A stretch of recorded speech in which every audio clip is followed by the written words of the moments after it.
semuanya, kenalin aku Anika Salsabila Wakyudin dengan NIM 25-55461-HK-24354, mahasiswa program studi sarjana Fakultas Hukum Universitas Gadjah Mada.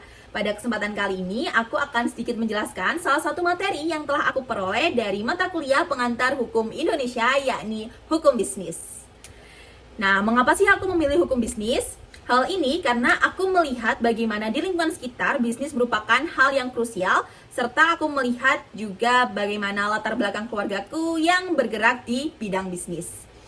Hukum bisnis sendiri merupakan bagian dari hukum perdata yang mengatur hubungan perjanjian dalam kegiatan ekonomi, serta mengatur serta menjamin keamanan, ketertiban, serta perlindungan para pelaku usaha. Dalam perkembangannya, bisnis tidak pernah terlepas dari sejarah perdagangan, hukum adat, hukum Islam, hingga hukum kolonial Belanda yang saat ini bertransformasi menjadi KUHP Perdata serta KUHD atau Kitab Undang-Undang Hukum Dagang.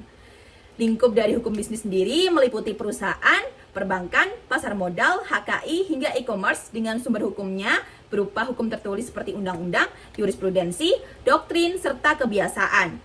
Dalam praktiknya, bisnis seringkali berkembang mengikuti perubahan dan perkembangan dinamika zaman. Salah satunya adalah adanya smart contract yang saat ini seringkali dibicarakan oleh anak muda.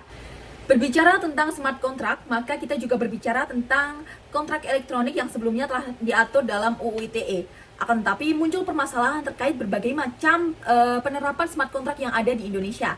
Dalam hal ini, aku akan melimitasi permasalahan ini pada bagaimana keabsahan smart contract blockchain Ethereum dengan basis kriptokurensi Ether dalam proses transaksi di Indonesia.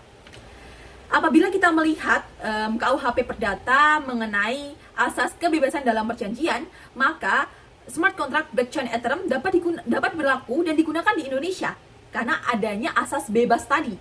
Namun, apabila kita mengacu pada KUHP Perdata pasal 1320 yang mengatakan terdapat 4 syarat keabsahan suatu perjanjian, maka muncul problematika.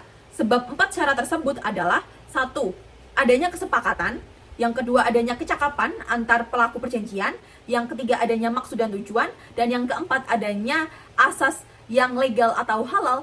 Maka Ether yang berbasis kriptokurensi ini tidak dapat diberlakukan sebagai suatu hal yang sah. Sebab ini mengacu pada pasal 21 ayat 1 Undang-Undang Nomor 7 Tahun 2011 tentang mata uang yang menyebutkan bahwasanya di wilayah Indonesia hanya terdapat satu mata uang yang berlaku, yakni rupiah. Maka Ether yang basisnya merupakan kriptokurensi tidak dapat berlaku di Indonesia. Ini memunculkan polemik bahwasanya perjanjian ini tidak sesuai dengan hukum yang berlaku di Indonesia saat ini, terlebih khusus hukum positif yang berlaku di sini. Ini perlu menjadi kajian yang lebih matang, mengingat banyak sekali anak muda saat ini menggunakan basis smart contract sebagai pilihan dalam membuat perjanjian karena dinilai lebih efektif, lebih efisien, dan juga lebih stabil serta lebih aman.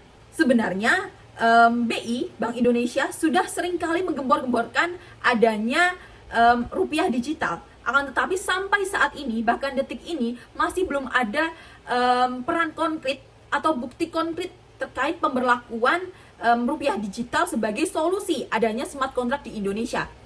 Apabila kita melihat lebih dalam lagi, permasalahan ini adalah permasalahan normatif yang bersifat preskriptif.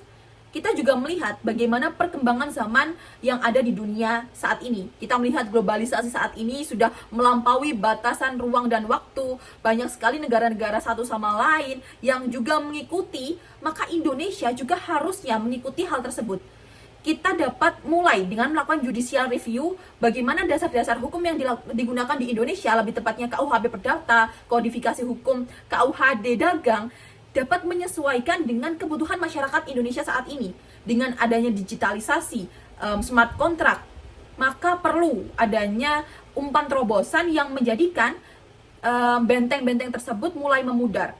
Kita bisa memberlakukan bahwasanya sifat-sifat hukum dalam hukum bisnis ini dibuat lebih fleksibel, karena mengingat bahwasanya bisnis ini adalah satu-satunya hukum yang paling mudah berkembang, maka kita juga ikut serta dalam dinamika tersebut supaya nantinya masyarakat Indonesia dapat mengikuti perkembangan ekonomi global yang ada di dunia.